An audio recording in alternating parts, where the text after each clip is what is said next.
Jay here. We got our latest project bike, really cool KTM 250 two-stroke 2012. What's kind of cool about these bikes, this is an XC-W version, so it's the off-road version.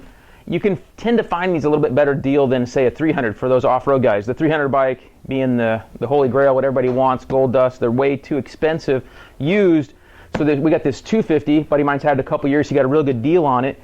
And one of the reasons is because it's only 250 cc's and not 300. So we've got the KTM Power Parts 300 kit we're going to put on this thing. We're also going to put a new hot rods crank done by Crankworks into this thing. At the same time, we're going to rebuild the entire engine. The thing's got 150 hours or something crazy on it, so we're going to rebuild the entire engine. While it's apart, we're going to go ahead and powder coat the frame, get the suspension done, and just go over this thing completely, grease everything, just check everything out. It's not in too bad a shape for 2012, so the thing's 4-5 years old here, and nothing's too terrible, so we're going to take it apart. We take pictures throughout the whole process while we take it down, anything we don't know. Like, I've never taken one of these bikes apart, similar to some other KTMs, but I'll take some pictures of how the hoses are routed, how the electrical lines are routed. It's a whole lot easier than looking it up online or in a manual that you don't have. So we're going to take this thing apart and get started on this project. Probably take us a month or so ish. Usually we don't rush. It's really hot out here in California, so it's a good time to get started on this, and we'll have it ready for prime riding season this fall.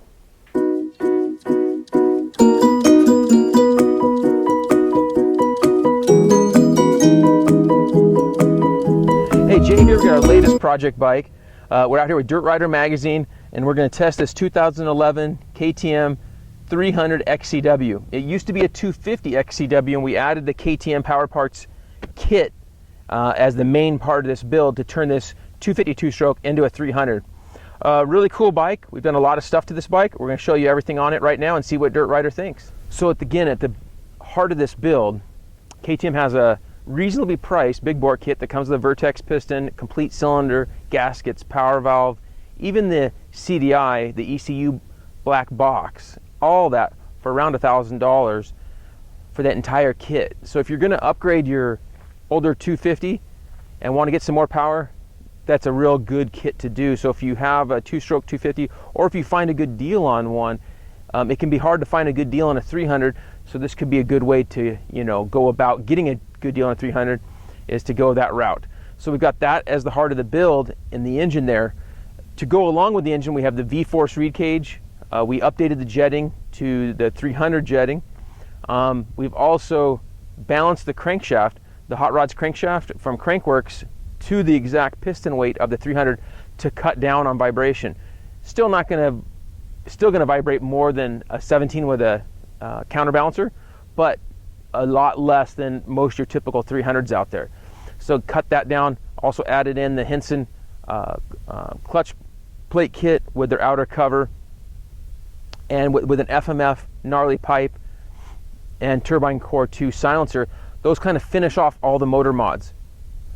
So with a 6-year-old bike, you're going to have to tune up your suspension one way or another, whether it's just freshening it up with new oil or going through it completely and setting it up for you. So we went through this with factory connection, went through, changed out all the seals and bushings that were worn out, put in new oil, and set it up for us for our trail use, and set it up for our weight and riding style here.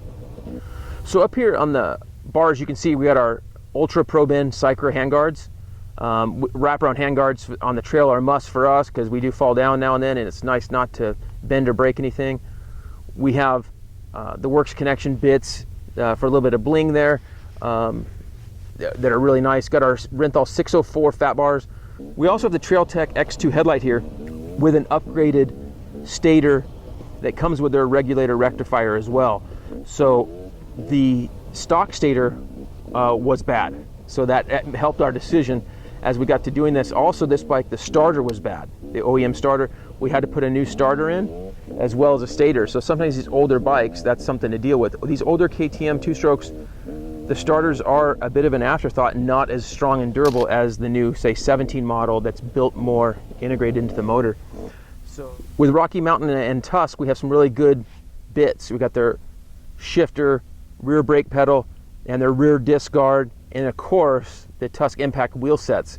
Got an 18-inch rear wheel here, and really cool looking with the black rims, white hubs. They have orange hubs and blue hubs, and quite a bit of choices now coming along.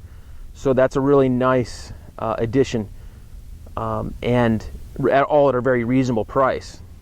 For frame guards in this bike, there wasn't any aftermarket ones we could find easily. We went with the stock KTM ones, which are actually reasonably priced through Rocky Mountain. We're at a good deal.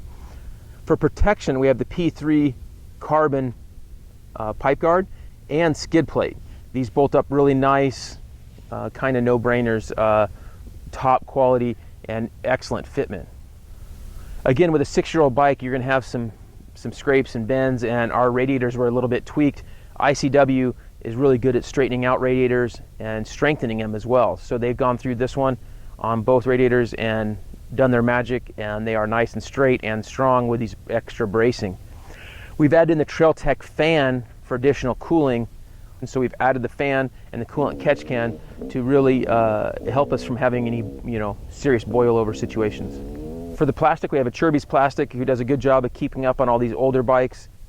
Decal Works made us some good looking graphics for this thing to get all of our people that helped us covered here, and Travis at Moto Seat has a seat cover here that matches the bike very well with some good pleats for good stiction to the bike when you're out there on the trails.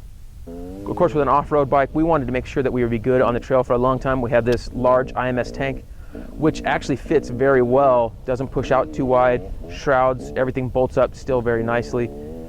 So it's a nice fit, and I think we're at 3.3 or something gallons. It's pretty big. So we're all good to go as far as a big tank. We also have Bulletproof Designs makes a piece in the rear that fits around our TM Designs rear chain block that will help protect the swing arm from breaking off those tabs in some rocky conditions. IMS makes some nice foot pegs for our off-road use, really strong.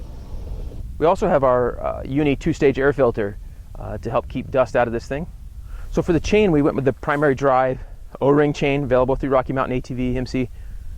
Really good O-ring chain, long lasting, great for off-road use. Also in the rear here, you can see our Renthal twin ring sprocket, and we have the Renthal up front as well with the, right now we're running 1452 gearing. We're also going to test down to 1451 and 50 to see where we really want to be with this bike. Bulletproof Designs makes a really cool piece to protect the tabs of the swing arm in case you're hitting some rocks. The TM Designs chain block at the rear and the slider up front around the swing arm are really good pieces that last a long time. Tusk also makes some great rotors. We have an oversized front, and we've also clipped in the magnet that picks up the stock odometer and speedometer to track our time. So we have that in place there with the front and rear rotors. Here you can see our Uni 2-stage air filter, properly oiled. Have that here along with our IMS catch can, which is great for off-road use. The IMS catch can bolts right in the airbox. On the newer bikes, this catch can will fit inside the frame on the 16 and 17 models. Our Scott steering stabilizer was already on this bike that we got as a used bike, and it just needed to be rebuilt. That's a service they provide that's pretty simple. You send it in, they rebuild it. Any parts inside you need, new O-rings, fluid, and so forth.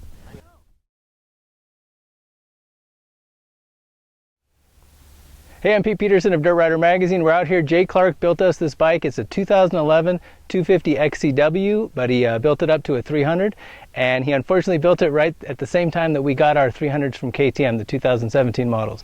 So we're having a lot of fun testing his project bike as well as the new bikes. Watch for a test comparing them on dirtrider.com. Hey, so that's a wrap on our Dirt Rider 300XC-W build. Really fun deal. You can do some of this stuff to your own bike. Obviously, don't expect you to do all this at one time, but there's little pieces you can learn from here. Seemed like they had a great time riding it, and look for it in Dirt Rider.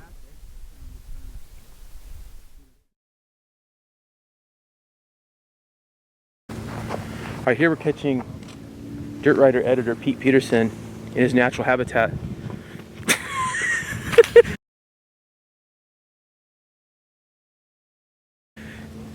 Dirt Rider editor Pete Peterson in his natural habitat of shooting dirt bikes in the wild.